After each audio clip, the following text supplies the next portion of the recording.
put 20 quid on Jeremy Corbyn when he was still at 3-1. I fully expect to be able to collect my winnings, but I think the other people who will be celebrating will be the Conservative Party, who'll be in office for at least a decade more. But the candidates that you're backing aren't exactly helping themselves, are they? With all this backbiting and backstabbing that we've had in the last few days.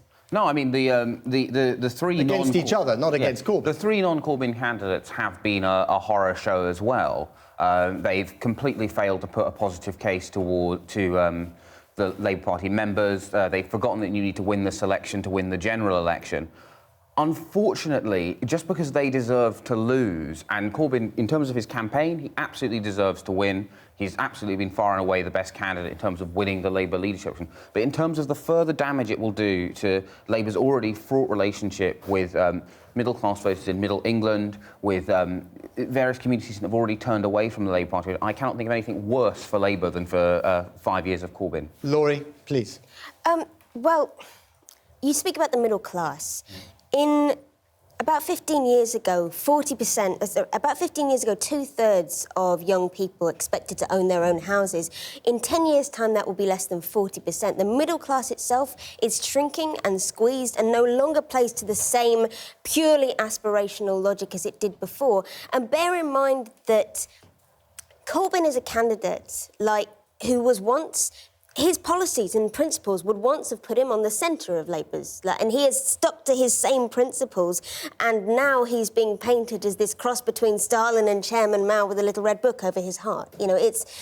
This is seen as the most revolutionary leftist moment we've had for many, many years. Just points to how void of ideas the Labour Party has become. OK, but even Jeremy Corbyn said today that he actually wants to get elected. He wants to run the country in order to put his policies into place. So when you have every living former leader of the Labour Party, including one man who was re-elected as Prime Minister quite a few times, saying Corbyn is a disaster, he will never get the party elected, don't you take that a bit serious? But one thing that I wonder is the Labour Party seems to be making the argument that there's no point having principles if you don't have power. But if you don't have principles that you stand on, what's the point of having that power in the end? Surely, and this is the thing about the three other candidates, they seem to have no ideas other than the idea of themselves as leader. Jeremy Corbyn at least has some ideas. Listen to the rest of them speak. What are they actually for? I don't know. And to be fair, when he does pronounce a policy, even if you disagree with it, he does so in a fairly clear way, and there are no caveats at the end of it. I mean, that is something that appeals to voters and supporters who are looking for authenticity. Yeah, he's clear, he's authentic. Nigel Farage is clear and authentic. He got 12.5% of the vote. It is not necessarily a road to majority government or even coalition government. I don't think it's actually wholly fair to the other three to say they don't have any ideas. Andy Burnham, who has run a witless campaign, but his idea for a national care service, that the cost of care and growing old is effectively a huge tax on. That is not a non-transformational thing. Ditto Liz Kendall's focus on early years. Again, that is when inequality starts. And Yvette Cooper gave, to me, the most policy-rich speech of all four. It was very dull and wonkish in her kind of Yvette Cooper-y way, but... Do you both think that we would be where we are at the moment if Chuka Umunna had run for leadership of the party?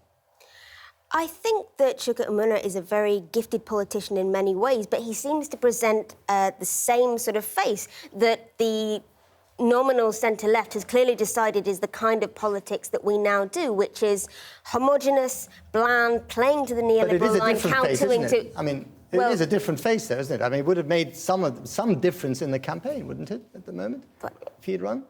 No, I think the Labour select... Well, I think if Chuka was in the race, then the other candidates wouldn't have felt able to lend nominations to Jeremy Corbyn, because that would have put a squeeze on the number of MPs there were available. But I think, Corbynism is about a moment on the left which looks at what's happening in Greece and Spain, which looks at what has happened in Scotland, and believes that there is space for a more radical left-wing politics in...